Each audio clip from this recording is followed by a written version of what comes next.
नमस्कार, स्वागत है आपका आवाज़े ख़वातीन में। मैं हूं रत्ना शुक्ला आनंद। जिस तरह से ओमिक्रॉन के मामले तेजी से बढ़ रहे हैं, ऐसे में लोगों के लिए किस तरह से अब सावधान रहना जरूरी है? क्या वजह है कि ओमिक्रॉन इतनी तेजी से फैल रहा है? कितना घातक है? इन सभी और ऐसे और दूसरे सवालों का जवाब देने के लिए हमारे साथ मौजूद हैं डॉक्टर एन के मेहरा, जो कि बहुत ही सीनियर साइंटिस्ट हैं, एम्स के फॉर्मर डीन हैं और आईसीएमआर प्रोफेसर एमाइरेटस हैं। डॉक्टर मेहरा, स्वागत है आपका आवाज़े ख़वातीन में। नमस्कार, नमस्कार। जी। डॉक्टर मेहरा, सबसे पहला सवाल यही है कि ओमिक्रॉन जिस तेजी से फैल रहा है, क्या वजह है कि इतना तेज संक्रमण है इसका डेल्टा के मुकाबले? हाँ, ये तो बहुत ही इम्पोर्टेंट सवाल है और सब लोग इसी को कर रहे हैं। देखिए, वायरस का काम होता है कि समय-समय पर बदलना। तो आपको देखा होगा आपने कि ये पूरे पैंडेमिक में ये चौथा वेरिएंट ऑफ कंसर्न है, रादर 5वां है।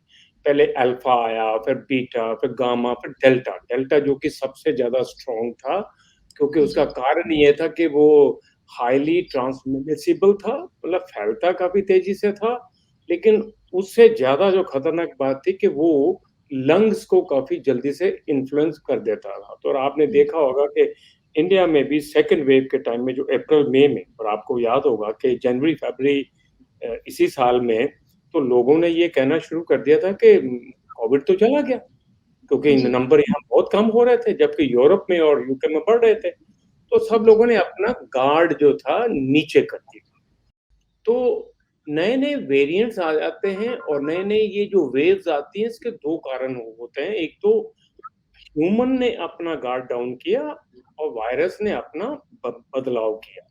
वायरस ने बदलाव किया क्योंकि वायरस भी जिंदा रहना चाहता है ना। हर हर लिविंग ऑर्गेनिज्म को, चाहे वो वायरस हो या ह्यूमन बीइंग हो, सबको इस यूनिवर्स में जिंदा रहने का हक है। तो उसको भी हक है। अब उसके खिलाफ कुछ और एंटीबॉडीज आ रही थी तो उसने अपना बदला। लेकिन उस वक्त जो बदला गया तो बहुत ही सख्त था और उससे काफी डेथ्स भी हुई। आपको देखा इंडिया में भी 4-4 जी। लाख से ज्यादा इन्फेक्शन आ रहे थे और डेथ बढ़ी, लेकिन वो ऊपर गया एकदम से नीचे आ गया। उसके बाद से काफी देर तक तो डेल्टा ही मेजर वेरिएंट ऑफ कंसर्न दुनिया में रहा। आज जी। भी मैं कहूंगा कि मेजर वेरिएंट ऑफ कंसर्न तो, अगर हम दुनिया को, पूरी दुनिया को एक तरफ देखें तो डेल्टा ही है। अब बीच में ओमिक्रॉन आ गया। ओमिक्रॉन क्या है? ये एक 9 नवंबर की बात है जब बोट्सवाना में कुछ लोगों ने देखा उसको, लेकिन उनको समझ नहीं आ रही थी। जबकि साउथ अफ्रीका में, क्योंकि मेडिकल सर्विसेज थोड़ी सी ज़्यादा एडवांस्ड हैं, उन्होंने इमीडिएटली इसका सीक्वेंस किया, क्योंकि सीक्वेंस के बिना नहीं पता चलता। क्योंकि वहाँ की जो डॉक्टर थी एंजेलिक, उन्होंने देखा कि कुछ मरीज़ मेरे पास आ रहे हैं, उनके सिम्पटम्स थोड़े-से फ़र्क हैं। तो जी। उनको शक हुआ कि क्या कोई नया वेरिएंट ना आ गया हो। तो उन्होंने जब ये सीक्वेंस किया तो पता चला कि ये नया है। तो उन्होंने 24 नवंबर को डब्ल्यूएचओ को कहा, डब्ल्यूएचओ ने 26 को इसको वेरिएंट ऑफ कंसर्न घोषित किया और उससे दहशत फैल गई, सब जगह पे दहशत फैल गई कि ये क्या हो रहा है। इस जी। वायरस की 4 चीज़ें देखने की हैं। सबसे बड़ी बात तो ये है कि क्या ये जल्दी से फैलता है, जिसको हम कहते हैं कंटेजियस है? उसका जवाब तो हाँ में है। ये जल्दी से फैलता है और ये डेल्टा से भी 3 से 4 गुना ज़्यादा तेज़ी से फैलता है। जी। दूसरी बात ये है कि क्या ये इम्यून एस्केप है? आपने ये वर्ड सुना होगा, इम्यून एस्केप। बिल्कुल। तो मतलब ये है कि जो एंटीबॉडीज़ आप में बनी, या तो सेकंड वेव के टाइम में जो आप में काफ़ी इन्फेक्शन हुए इंडिया में, हम 4-4 लाख रोज़ देख रहे थे, लेकिन हो सकता है ज़्यादा भी हों। तो उससे एंटीबॉडी नेगेटिव इन्फेक्शन से एंटीबॉडीज़ बनी और वैक्सीन भी हमने कर दिया था शुरू। आपको याद होगा कि 16 जनवरी से इंडिया में वैक्सीनेशन शुरू हो गया था। जी। तो वैक्सीनेशन से तो जो एंटीबॉडीज़ बनी, एंटीबॉडीज़ क्या होती हैं? ये उसको, वायरस को फाइट करने के लिए। तो ये जो बनी, तो क्या ये ओमिक्रॉन उनको काबू करता है क्या? मतलब उनकी तरफ मुड़ता नहीं, वो एंटीबॉडीज़ इफेक्टिव नहीं है। तो ये पता चला हाँ साहब, ये थोड़ा बहुत तो है, क्योंकि ये ऐसा नहीं कि ज़ीरो है, ये था कि जिन्होंने वैक्सीन लिया हुआ है, या जिनमें एंटीबॉडीज नेचुरल इन्फेक्शन से हैं, वो काफ़ी हद तक प्रोटेक्टेड हैं। इसके ऊपर मैं फिर से करूँगा थोड़ा-सा बात कि उसमें भी 3 चीज़ें हम सोचते हैं कि एंटीबॉडीज़ का क्या रोल होता है, और आप भी ज़रा याद रखिएगा कि ये सवाल करना, ये हमारे दर्शकों के लिए बहुत ही ज़रूरी सवाल। तो जी। ये हुआ कि ये जो एंटीबॉडीज़ हमारे बनी, जो हमें सुरक्षा कवच मिल रहा था, या नेचुरल इन्फेक्शन से या वैक्सीनेशन से, उसमें थोड़ी-सी चोट तो आई है। तो इसकी इन्फ्लुएंस, इफेक्टिविटी एंटीबॉडीज़ की वैक्सीनेशन की थोड़ी-सी कम है उससे। थोड़ी नहीं, काफ़ी, मतलब 3, 4, 5 गुना ज़्यादा कम है डेल्टा से। तो लोगों ने सवाल करने शुरू किए, तो क्या वैक्सीन से कुछ इफ़ेक्ट होगा? तो अब क्योंकि महीना, डेढ़ महीने का टाइम बीत चुका है, अब ये क्लियर है कि जिन्होंने वैक्सीन ली हुई है, उनको काफ़ी हद तक प्रोटेक्शन है, इस वायरस से भी, ओमिक्रॉन से भी। ओमिक्रॉन जल्दी फैलता है, लेकिन ये तीसरे जो मैं बात कर रहा था कि does it make the people sicker? क्या ये ज़्यादा वो सीरियस है? जैसे डेल्टा था, जिसको डेल्टा इन्फेक्शन हुआ, आपने देखा उसमें डेथ रेट बहुत ज़्यादा हाई हो रहा था। जी। तो ये, इसमें ये देखा गया कि ये बात नहीं है। ये ओमिक्रॉन जो है आपको माइल्डर इन्फेक्शन देता है। तो काफ़ी देर तक तो लोगों को समझ नहीं आ रही थी, ये कैसे हो सकता है? एक वायरस जो कि हाइली ट्रांसमिसिबल है, फैल रहा है बड़ी जल्दी से, लेकिन जो लोगों को ज़्यादा सिक नहीं कर रहा, माइल्डर इन्फेक्शन होता है, जैसे कॉमन फ्लू आया और गया। और फिर एक थोड़ी-सी चिंगारी भी जली मन में कि हो सकता है ये फ़ायदेमंद ही हो, कि अगर वो आपको हुआ, जैसे हर साल वायरस इन्फेक्शन हो जाता है, 4-5 दिन के बाद चला गया। यहाँ भी जी। ये हुआ, आज के दिन भी वही है कि ज़्यादा लोगों को जिनको ओमिक्रॉन हुआ, उनको एसिम्प्टोमेटिक फॉर्म हुआ, पता ही नहीं चला उनको क्या हुआ। या जिनको हुआ, और ख़ास करके जिन्होंने वैक्सीन ली हुई थी, उनको माइल्डर फॉर्म में हुआ। लेकिन जिन्होंने वैक्सीन नहीं ली हुई है, एक भी डोज़ नहीं ली हुई है, उनके लिए खतरे की घंटी है। तो एक तो मैं आपके प्रोग्राम के थ्रू ये ज़रूर स्ट्रेस करना चाहूँगा, जिन्होंने वैक्सीन, क्योंकि आज के दिन भी हमारे पास 11 करोड़ लोग ऐसे हैं, मैं ये अडल्ट पॉपुलेशन की बात कर रहा हूँ, जो कि 18 साल से ज़्यादा है। जी। 11 करोड़ ऐसे हैं जिन्होंने एक भी डोज़ नहीं ली है, और करीब 25 करोड़ ऐसे हैं, जिन्होंने 1 डोज़ ली है, दूसरी भी नहीं ली है। तो उनको, अगर वो सुन रहे हों, तो उनको हमारी तरफ से हाथ जोड़ के प्रार्थना है कि अपने को भी सेव करें और लोगों को भी सेव करें। तो वैक्सीन के लिए सीधा दौड़ें, सब काम छोड़ के नियरेस्ट सेंटर पे जाके अपनी वैक्सीनेशन कंप्लीट करें, चाहे वो कोविशील्ड मिल रही हो या कोवैक्सीन, दोनों ही बहुत अच्छी वैक्सीन्स हैं। एक जी। और चौथा पॉइंट इसमें जो आ रहा था, तो वो एक साइंस का सवाल आ जाता है कि भई ये ऐसी क्या बात है इस वायरस में कि जल्दी फैल रहा है, लेकिन ये माइल्डर इन्फेक्शन देता है। तो उसके लिए भी एपिडेमियोलॉजिकल डेटा भी आना शुरू हो गया अब तो। लेकिन लेबोरेटरी बेस्ड स्टडीज़ हुई। 4-5 देशों ने बड़ी अच्छी लेबोरेटरी बेस्ड स्टडी की। कइयों ने तो लैब में ही लंग को ग्रो किया, और उसमें उन्होंने ओरिजिनल वुहान वायरस डाला, डेल्टा वायरस भी डाला, और ये ओमिक्रॉन वायरस भी डाला। तो पता ये चला कि लंग को इन्फेक्ट करने की कैपेसिटी ओमिक्रॉन की 10 से 12 गुना कम है। जी। ये ये इतना इन्फेक्ट नहीं करता जितना डेल्टा। तो डेल्टा के कंपैरिज़न में, या ओरिजिनल वुहान वायरस के कंपैरिज़न में, इसकी शक्ति लंग सेल्स को इन्फेक्ट करने की कम है। जी। लेकिन इस शक्ति ब्रोंकस को, ये जो ट्यूब जाती है, यहाँ से एयर पाइप जाती है और वो फिर ट्रेकिया से ब्रोंकस बन जाते हैं, तो उसमें रहने की शक्ति इसकी ज़्यादा है।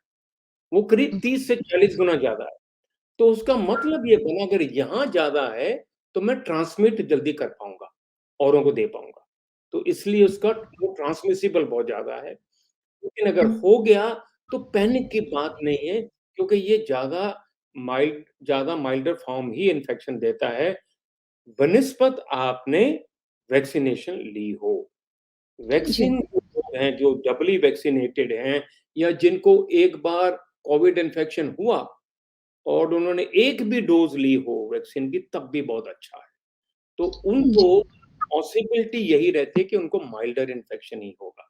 तो ये 4 चीज़ें इस वायरस की बहुत ही उम्दा सामने आ गई। जी।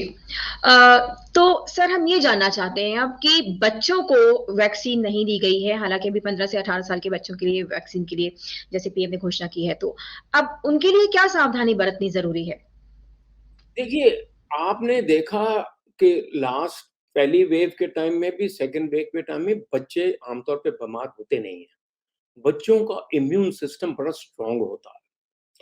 तो ये कंपैरिज़न करिए दादा-दादी से जो 60 साल से ज़्यादा वाले हैं। उनका इम्यून सिस्टम कम हो जाता है ऐज के मुताबिक। इसको जी, हम कहते हैं इम्यूनोसेनेसेंस। सेनेसेंस हो जाता है। जैसे हर चीज़ का बॉडी के हर अंग का सेनेसेंस हो जाता है, ओल्ड हो जाता है और उसकी शक्ति कम हो जाती है। इसी तरीके से इम्यून सिस्टम की शक्ति उनमें कम हो जाती है। इसलिए हम कहते हैं सीनियर्स को, ओल्ड एज के लोगों को करना पड़ेगा। बच्चों में बड़ा स्ट्रॉन्ग होता है इम्यून सिस्टम। और आपने जी, देखा सेकंड वेव के टाइम में भी जब उसके बाद सीरो सर्वे किया गया, तो सीरो सर्वे में ये पता चला कि 67% बच्चे जो थे उनमें एंटीबॉडीज़ थी नेचुरल इन्फेक्शन की। मतलब पता ही नहीं चला, ना बच्चों को पता चला, ना उनके माँ-बाप को पता चला। तो ये बिल्कुल। बच्चों की शक्ति थी, इसलिए उनके अंदर वायरस आया और वो खत्म हो गया। उनकी क्योंकि इम्यून सिस्टम के कारण, वो हमें बाद में पता चला था 2 तिहाई से ज़्यादा बच्चे ऐसे थे जिनमें वायरस तो आया, एंटीबॉडी बनी, कुछ नहीं हुआ। तो ये और उनको कभी वैक्सीन नहीं दिया था। तो ये दर्शाता है कि बच्चों में होता नहीं है। तो अब हमने ये 15 से 18 साल वाले बच्चों को किया क्योंकि ये अब धीरे-धीरे एडल्ट स्टेज में आ गए हैं, 15 से 18 वाले। और हमने ये भी देखा कि लास्ट वेव में अगर कोई बच्चों में डेथ्स हुई या बच्चों में सीवियर इन्फेक्शन हुआ, तो वो यही एज ग्रुप था, 15 से 18 वाला। हुँ, और हुँ, ये 18 वाले में भी 10 से 12% बच्चे ऐसे होते हैं जिनमें कोमॉर्बिडिटी भी होती है। तो इसलिए इनको कवर करना सबसे पहली बात है। तो जो जी, जी। प्राथमिकता प्रधानमंत्री जी ने दी 15 से 18 को, ये बहुत ही एक मैं कहूँगा कि सफल स्टेप अच्छे है। से सोच किया गया है। जी, कि हम जी। इन बच्चों को हम पहले कवर करें, नीचे वालों के लिए हमें कोई इतनी चिंता की बात नहीं है, वो नहीं करते। लेकिन ये नहीं मैं कह रहा कि उनको वैक्सीनेशन नहीं देना है, उनको भी देना है, उनको वैक्सीनेशन देना है, लेकिन हमें अभी एकदम से उनको देने की इतनी इतनी ज़रूरत नहीं है, क्योंकि हुँ, देना तो उनको भी है ताकि वो अपने एल्डर्स को ना दें जाके इन्फेक्शन, या जी। कम्युनिटी में इन्फेक्शन ना फैलाएँ। और सबसे बड़ी बात उनकी अपनी एजुकेशन की कंटिन्यूटी के लिए भी हमें ज़रूरी है कि हम उनको भी कवर करें। तो वो हो रहा है, उसके लिए ट्रायल्स हो गए। देखिए कुछ लोग कहते हैं कि बाहर अगर यूके में और यूरोप में ट्रायल हो गए किसी वैक्सीन का, वो आप उसी को डेटा लेके यहाँ यूज़ कर लीजिए, वो नहीं होता।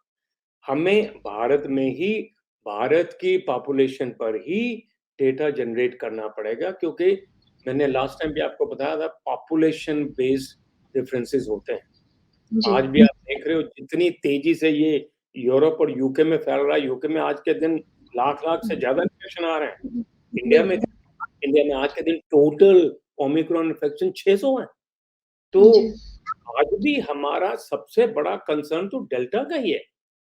हाँ, अगर कल को ऐसा सिचुएशन आती है कि ओमिक्रॉन बहुत ज़्यादा फैल रहा है, हमें कोशिश ये करना है कि देश में ओमिक्रॉन बहुत तेज़ी से ना फैले। हालाँकि मैंने कहा कि माइल्डर इन्फेक्शन देता है, लेकिन जब बहुत तेज़ी से फैल जाता है, हमारे जैसे देश में, तो वायरल लोड बढ़ जाता है बहुत ज़्यादा, सब जगह पे। तो वो इम्यूनिटी जो हमने जनरेट की हुई है, या कम्युनिटी इम्यूनिटी जिसको कहते हैं, क्योंकि आज तो भारत अ, दूसरे देशों के मुताबिक बहुत ही सुरक्षा वाली स्थिति में है, क्योंकि जी। आपने देखा कि 63% से 64% अडल्ट पॉपुलेशन जो है, जिनको दोनों डोज़ दे चुकी है हमने वैक्सीन की, और करीब जी। 28% ऐसे हैं जिनको 1 डोज़ तो दी है। तो और कइयों में नेचुरल इन्फेक्शन है, तो हम काफ़ी अच्छी स्थिति में, हमें ये बिगड़ने नहीं दे देना। तो बहुत ज़्यादा हमें कोशिश ये करनी है कि ये ओमिक्रॉन भी फैले नहीं बहुत ज़्यादा। कुछ लोगों के मन में ये रहेगा, डॉक्टर साहब ने तो कह दिया कि माइल्डर होता है इसलिए को आने दो, ऐसा नहीं, आने दो उसको भी हमको रोकना है। तो अगर जी, आ गया, आप रोक तो सकते नहीं, कभी आ गया, तो इतना पैनिक की बात नहीं है, डरने की बात नहीं। सिर्फ एक जी, करने की बात है, वैक्सीन लो, वैक्सीन लो। जी। सर, जिस तरह से अभी आपने कहा था कि अभी भी हमें डेल्टा वायरस से डरने की ज़रूरत है। तो ऐसी स्थिति में जबकि ओमिक्रॉन भी है और डेल्टा से डरने की ज़रूरत भी है, तो ऐसे में जो कोविड एप्रोप्रिएट बिहेवियर है, उसकी कितनी आवश्यकता है? वो कितना गंभीरता से लोगों को लेना चाहिए इस बात को? रत्ना, ये आपने सबसे बढ़िया सवाल किया और ये बहुत ज़रूरी है। और आप देखते हो, मार्केट में जाते हो, आप अभी भी जहाँ कहीं घूम रहे हो, आपको पता है कि आस-पास के लोग मास्क नहीं पहनते, और पहनते हैं तो वो चिन पे पहनते हैं, यहाँ ठुड्डी पे। उनको ये जी, रहना चाहिए कि भाई, ये जो वायरस होता है, ये नाक से आता है, मुँह से आता है, यहाँ से नहीं आता। तो टाइट एक वो पहनना बहुत ज़रूरी है। जी, ये सबसे बड़े, और हैंड हाइजीन करना, हाथ धोना, सोशल डिस्टेंस करना, और हवादार जगह पे रहना। देखिए, हवादार जगह जो होती है जिसमें कि ये वेंटिलेशन ज़्यादा अच्छी होती है, तो वायरस वहाँ पनपता नहीं है।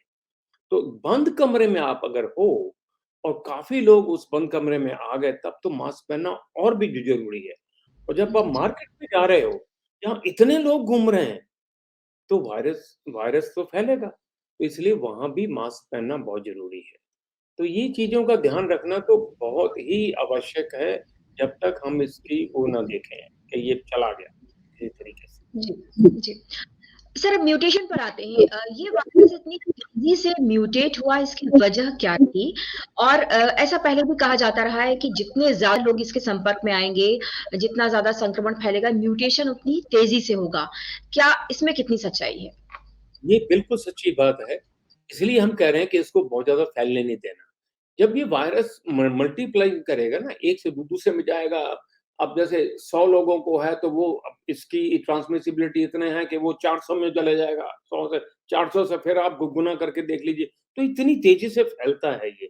ज्यों-ज्यों ये फैलता है, ज्यों-ज्यों ये बढ़ता है, ये डिवाइड करता है, तो इसके डिवीज़न के टाइम में चेंजेज़ आ जाती हैं, इसके स्ट्रक्चर में। आपने देखा होगा कि वायरस की स्ट्रक्चर आपने देखी, गोला है और उसके ऊपर स्पाइक बनी हुई है, जी, इसलिए जी, इसको कोरोना कहा जाता है, जैसे ताज की तरह कोरोना है। तो ये स्पाइक प्रोटीन जो है, यही जुड़ती है जाके लंग के सेल्स के साथ। इस स्पाइक में और कुछ और एरियाज़ भी हैं इसके वायरस के, जिसको रिसेप्टर बाइंडिंग डोमेन कहते हैं, और फ्यूरिन के क्लीवेज साइट कहते हैं। इन जगह में जब चेंज आ जाता है, वो चेंज आ जाता है, जब डिवाइड करने के टाइम में यू कैन से गलती हो जाती है। जब डिवाइड कर रहा हूँ, मैं 1 से 2 बन रहा हूँ, 2 से 4 बन रहा हूँ, तो जब इतनी तेज़ी से बन रहा हूँ, तब बीच में गलती आ जाती है। तो गलती से ही ये नए-नए म्यूटेशन आ जाते हैं। और फिर बाद में पता चलता है, ये जो म्यूटेशन आई, हमने तो वैक्सीन बनाई थी ओरिजिनल के ऊपर। अब ये जब चेंजेज़ आ गई, म्यूटेशन आ गई, क्या ये वैक्सीन मेरी उनके ऊपर भी इफेक्टिव है? तो हम फिर उस चीज़ में जुट जाते हैं। तो बात ये भी चल रही है, क्या हमको हर वक़्त म्यूटेशन स्पेसिफिक वैक्सीन बनाना चाहिए? या जिसको हम कहते हैं पैन कोरोना वायरस वैक्सीन बनाएँ, जो कि सभी तरह की म्यूटेशंस को देखो। ये तो साइंस की एक तरक्की की बात है, जो वो बातें तो चलती रहेंगी। लेकिन ये पक्का है कि जब वायरस बहुत ज़्यादा डिवाइड करता है, तो उसमें म्यूटेशन आने के चांसेस ज़्यादा रहते हैं। इसलिए हमारा फ़र्ज़ यही बनता है कि हम अपना बिहेवियर ठीक करें। वायरस को हम रोक नहीं सकते। वायरस तो अपना देखिए, सेकंड वेव आई थी, दोनों के बिहेवियर में चेंज आ गई थी। लोगों के बिहेवियर में चेंज आ गई थी और वायरस के बिहेवियर में चेंज आ गई थी। आज भी लोग कहते रहते थर्ड वेव आएगी, थर्ड वेव नहीं आएगी, अगर आप अपना बिहेवियर ठीक रखेंगे तो। अगर आप जी। अपना बिहेवियर नहीं ठीक रखेंगे, तो थर्ड वेव आएगी। वैक्सीन से ही जुड़ा सवाल है सर कि अभी जो वैक्सीन ली है लोगों ने, क्या वो वैक्सीन इफेक्टिव है ओमिक्रॉन को रोकने के लिए? जी हाँ, काफ़ी हद तक जिन्होंने दोनों डोज़ वैक्सीन ले ली हैं। इसीलिए आपने देखा कई देशों में तो उन्होंने बूस्टर डोज़ देना शुरू कर दिया, थर्ड डोज़, जिसको हम इंडिया में बूस्टर डोज़ के बजाय हम कहते थे एडिशनल डोज़। जी, अब प्रधानमंत्री जी ने कहा प्रोटेक्शन डोज़ उसके लिए। तो ये, क्योंकि ये इफ़ेक्टिव तो है। अब देखिए पॉपुलेशन यूरोप की या अमेरिका की इंडिया की तरह नहीं है। आपको पता है कि हमारे यहाँ क्योंकि माइक्रोबियल लोड बहुत ज़्यादा रहा तो हमारी इम्यूनिटी वैसे स्ट्रॉन्ग हो रहती है। स्ट्रॉन्ग या काफ़ी एक्टिवेटेड स्टेट में रहती है क्योंकि हम वैसे इतने इन्फेक्शंस देखते हैं, जो कि जी। वहाँ पर नहीं होता। तो इसलिए हमें इमीडिएटली हर एक आदमी को बूस्टर डोज़ या थर्ड डोज़ देने की ज़रूरत नहीं है। हमें अपना इंडिया स्पेसिफिक डेटा देखना है। हमने ये नहीं देखना कि अंग्रेज़ों को उन्होंने तीसरी जो डोज़ दे दी, हमको क्यों नहीं दी? भई हमें ज़रूरत नहीं है अभी यहाँ पर। जब ज़रूरत फ़ील हुई, हमने कहा हाँ साहब ये जो 60 साल से ज़्यादा वाले हैं, जिनमें मैंने कहा कि इम्यून सिस्टम लो हो जाता है, इसलिए ये बहुत ज़रूरी है कि हम इस चीज़ का ख़्याल रखें कि वायरस एकदम से बहुत ज़्यादा नहीं बढ़े। और हमने ये कर दिया कि जो 60 साल से ज़्यादा थे और जिनमें कोमॉर्बिडिटी है। देखिए 60 साल से ज़्यादा वाले भी कई हेल्दी हैं। हेल्दी अगर आदमी है, कितनी भी एज हो, डरने की ज़रूरत नहीं। मैं हेल्दी हूँ और मैं 70 से भी ज़्यादा हूँ, मुझे अभी एडिशनल डोज़, थर्ड डोज़ की ज़रूरत नहीं है। हाँ, जब खुल जाएगी सबके लिए तो मैं भी जाऊँगा लेने के लिए। लेकिन जो जी। 60 साल से ज़्यादा है जिनको कोमॉर्बिड किसी को डायबिटीज़ है, किसी को थायराइड की प्रॉब्लम है, किसी को तो उनके लिए ये ज़रूरी है। तो वो डॉक्टर के पास जाएँ, डॉक्टर कन्फर्म कर देगा हाँ साहब इनको इनको ये कोमॉर्बिडिटी भी है और इनकी एज इतनी इनको लेना चाहिए। जी। एंटीबॉडी से जुड़ा हुआ सवाल सर हम आपसे जानना चाहते हैं कि नेचुरल एंटीबॉडीज़ अगर किसी के भीतर हैं, तो वो कितनी इफ़ेक्टिव होंगी? देखिए नेचुरल एंटीबॉडी तो बहुत ही अच्छी चीज़ होती है। नेचुरल एंटीबॉडी जो बनती है वो पूरे वायरस के खिलाफ बनी। तो नेचुरल एंटीबॉडी की अटैक्शन बहुत अच्छी है इसलिए हमने ये भी कहा डेटा भी आया कि जिनको पहले कोविड हुआ और वो रिकवर हो गए और उन्होंने एक भी डोज ली हुई है वैक्सीन की, वो उनकी इम्यूनिटी इज़ इक्विवेलेंट टू जिन्होंने 2 डोज़ेज़ ली हुई हैं। और आपको मैंने जैसे बताया कि चिल्ड्रन में कोई वैक्सीन नहीं दी हमने, येट उनमें वो नेचुरल इन्फेक्शन के कारण आ गया। तो नेचुरल इन्फेक्शन से जो इम्यूनिटी जनरेट करती है, वो तो बड़ी लॉन्ग लास्टिंग होती है, उसमें कोई डाउट नहीं है। सिमिलरली वैक्सीनेशन की ज़रूरत है, कॉम्बिनेशन हो जाए तो और भी अच्छा होता। हम ये जी। नहीं कहते कि हर आदमी को सिक हो जाना चाहिए। इसलिए देखिए हमारी 130 करोड़ की पॉपुलेशन है। अगर सबको नेचुरल इन्फेक्शन होने लगा तो बड़ी प्रॉब्लम हो जाएगी। तो इसलिए वैक्सीनेशन दिया जा रहा है कि सबको सबको किसी तरीके की सुरक्षा दी जाए। जी, जी। सर आखिरी सवाल कि ये जो वायरस है वो लगातार म्यूटेट तो हो ही रहा है, नए-नए इसके वेरिएंट्स आ रहे हैं। क्या ये वाक़ई एक नेचुरल वायरस है या फिर हम एक बार फिर वही सवाल पर आते हैं कि मैन मेड वायरस है ये? आपको क्या लगता है अभी तक जो स्टडीज़ हुई हैं या साइंटिस्ट ये क्या ये ये एक बड़ा डिफ़िकल्ट सवाल है और ये भी ज़रूरी है कि इसका वायरस का ओरिजिन ढूँढना तो बहुत ज़रूरी है। हमें ये जी, पता रहना चाहिए कि वायरस आया कहाँ से और ये हर एक जैसे आपने सवाल किया, हर एक आदमी के मन में ये सवाल है कि आया कहाँ से? ये तो पक्का है कि ये वुहान चाइना से आया। अब ये भी पक्का है कि बैट्स होती हैं जो, उनमें ये वायरस पाया जाता है। और तो जो पहले 2 वायरस इन्फेक्शन आए थे, कोरोना वायरस आपको याद होगा 2002 में जिसको हमने सार्स कहा था जी, जी, और जी। 2012 में जो आया था मर्स कहा था, वो भी बैट से आए थे। तो बैट से तो आता और ये कुछ लोगों का ख्याल है कि बैट से ये दूसरी एक और स्पीशीज़ से गया, उधर से जंप होके ह्यूमन्स में आ गया। फिर एक थ्योरी आई कि नहीं सब लैब में भी बनाया जा सकता है, क्योंकि लैब में इस तरह का काम तो चल रहा था। जो अ, वायरोलॉजी सेंटर वहाँ वुहान पे है, वहाँ एनआईएच यूएसए का ही सपोर्टेड प्रोजेक्ट था जिसमें उन्होंने इस वायरस के ऊपर गेन ऑफ फंक्शन टाइप का काम कर रहे थे। तो क्या ये लैब से लीक हो गया? अब तीसरा कुछ लोग ये भी कहते हैं कोई को वारफेयर की बात है। देखिए ये जानना तो ज़रूरी है, पर मुझे बड़ा डाउटफुल लग रहा है कि कभी हमें पता चलेगा भी कि ये इसका एग्ज़ैक्ट ओरिजिन क्या था।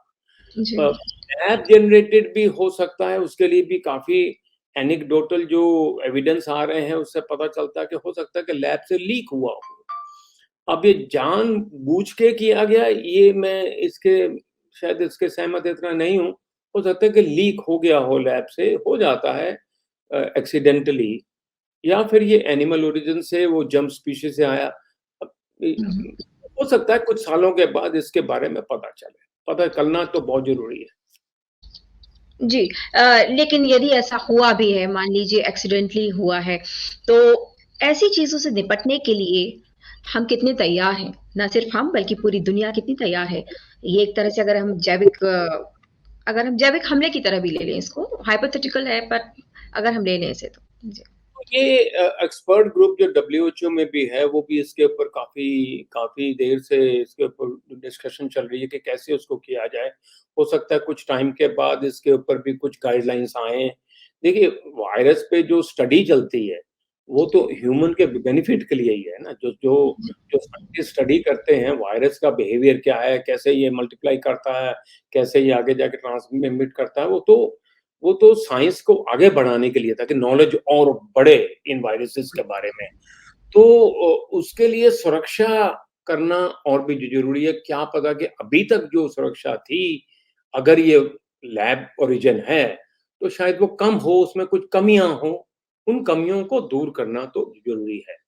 लेकिन ये नहीं है कि बिल्कुल वायरसेस के ऊपर काम करना ही छोड़ दें। अगर वो का साइंटिस्ट काम ही करना छोड़ देंगे, तो फिर उसके बारे में पता ही नहीं चलेगा।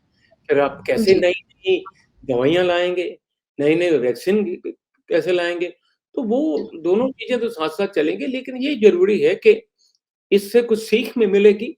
हो सकता है कि कुछ ऐसी चीज़ें हों जो कि प्रॉपर्ली उनकी तरफ ध्यान नहीं दिया गया, तो उसकी जी। तरफ ध्यान देना बहुत ज़रूरी है। जी। तो आज के इस डिस्कशन से सबसे महत्वपूर्ण जो बात निकली है वो ये है कि लोग अपनी सुरक्षा खुद करें। अभी भी डेल्टा वायरस से ज़्यादा सावधान रहने की ज़रूरत है ओमिक्रॉन के मुकाबले। लेकिन जिन लोगों को वैक्सीन नहीं लगी है वो जल्द से जल्द वैक्सीन लगवाएँ ताकि किसी भी तरह के खतरे को टाला जा सके। डॉक्टर मेहरा, हम सबसे बात करने का आपका बहुत-बहुत शुक्रिया और बहुत महत्वपूर्ण जानकारी मिली और हम आगे भी उम्मीद रखेंगे कि जो भी इससे संबंधित जानकारी है वो आप हम तक पहुँचाते रहेंगे, हमारे दर्शकों तक पहुँचाते रहेंगे। बहुत जी, शुक्रिया।